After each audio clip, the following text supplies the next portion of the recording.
Now, nobody wants to lose a trade. It may be one of the worst feelings in Dynasty Fantasy Football. But in this clip from previous live stream, we actually discuss why rebuilding teams should look at possibly the idea of losing trades and how to approach those losing trades. Oh, by the way, you'll still be winning the trade. Stick around to find out how. Before we dive in, as always, if you enjoyed the video, please leave a like, comment down below your thoughts. How are you always winning trades even though you might be losing them? And let us know what you thought of the video. And hey, consider subscribing if you're new. But with all that said, let's talk about how and why you should start losing trades in a rebuild. Let's say I'm rebuilding. Dynasty, you got to be honest with yourself. But once you know you're rebuilding, how do you make trades to, better your team in the future? You're making trades now, and people are going off of current value. They're going off of keep trade cut. They're going off of ADP. Your team is looking towards the future. You can absolutely lose trades based on current value to gain, what would look like a win trade a year later.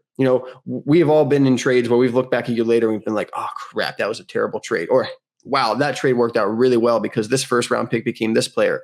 Or, hey, I got this player at a great value, and a year later, he's, the starting wide receiver for this team. I wanted to kind of bring this to the table. How do you guys lose trades but win in the long term when you're in a rebuilding team? What are some strategies that we use?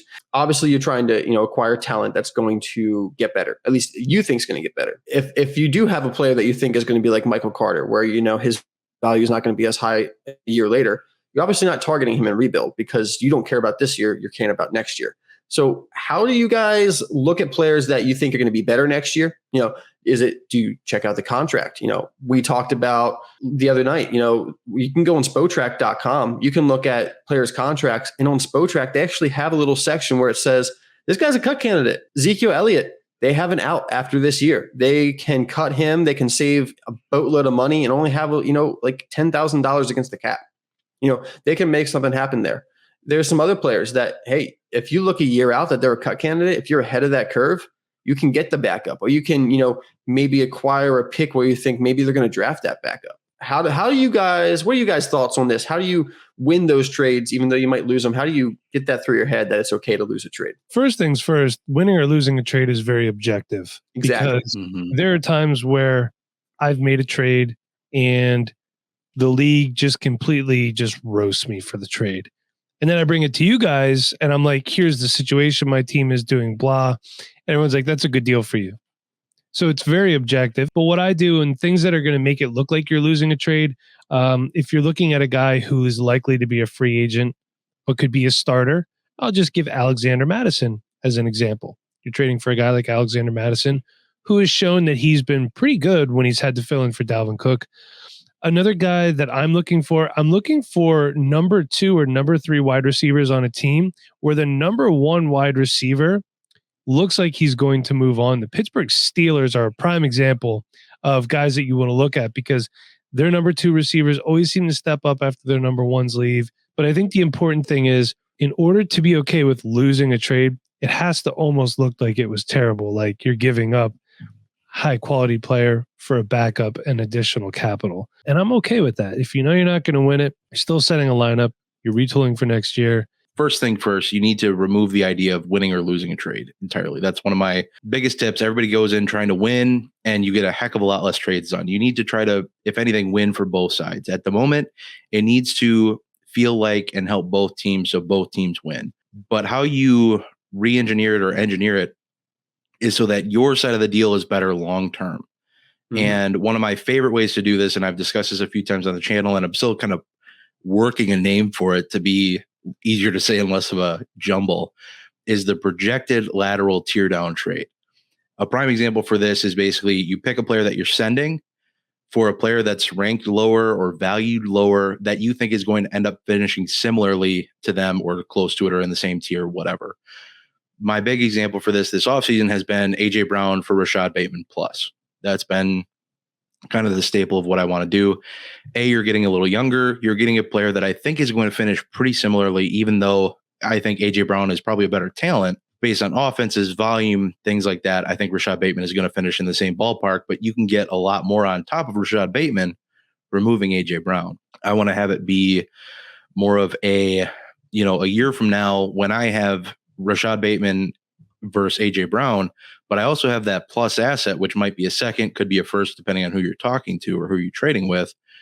That's where I want to really try to plan for the future in terms of, doing this practice, doing this exercise where, right now, when you just have those two players, I lose on paper, but with that first round pick or second round pick I get next year, and then I get to compare the trade a year later, that's how I win the trade later, when now it's kind of an even or a loss trade, in my opinion, in my way of looking at it. Whenever I'm trying to project out, I like to bet on myself, and you got to know your strengths in fantasy football.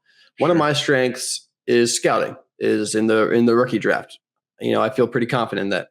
I don't feel confident in setting my lineup. I'm not great at that. Also, I'm not the best trader because I'm very hard to trade with. I'm not going to rebuild my team through trading. I'm going to rebuild my team through draft picks. So whenever I'm making a trade as a rebuilding team, I want that throw-in pick. I want that throw-in third. I want that throw-in second. If it's a fourth, it's whatever. I'll take it because I'm going to bet on myself. And that kind of pick is a draft pick's unknown. It's unknown value until you put a player to it. So I'm betting on myself that I can make that third rounder more valuable than someone else can, or at least more valuable than someone else values it. That's kind of one of the ways that you look at these trades is you got to look at your value. You're trying to get market value back always because you're trying to take advantage. But the players you're getting back, hopefully you're valuing them more than the other player is. And in that, you're getting the win. It doesn't have to be a win necessarily on the consensus ranking, consensus value, but it's how you value players. And when you're looking that year ahead of time, I love the AJ Brown, Rashad Bateman idea. AJ Brown is obviously very talented, but I really believe that Rashad Bateman's very talented in a great situation where he's the wide receiver one. Well, AJ Brown's wide receiver one, but he has a lot more competition for targets, from Devonta Smith and Dallas Goedert than Rashad Bateman has from basically just Mark Andrews.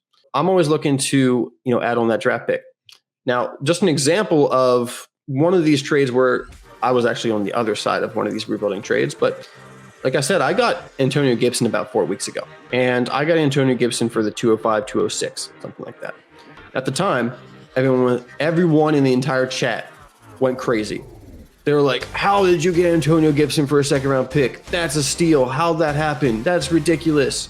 Everyone was pissed at the person who traded me Antonio Gibson because they traded away I traded away my 206 for Antonio Gibson. I was hype about it. Everyone was upset that they couldn't get Antonio Gibson for the same, value. That 206 became Dameon Pierce. Now, would you rather have Antonio Gibson or Dameon Pierce? You might still want Gibson. You might want Pierce. It's pretty close, probably. That's just an idea. That's only been a month. And that was a trade where that person was like, you know what? For my team, I think Dameon Pierce is going to be more valuable than Antonio Gibson to when it matters to me.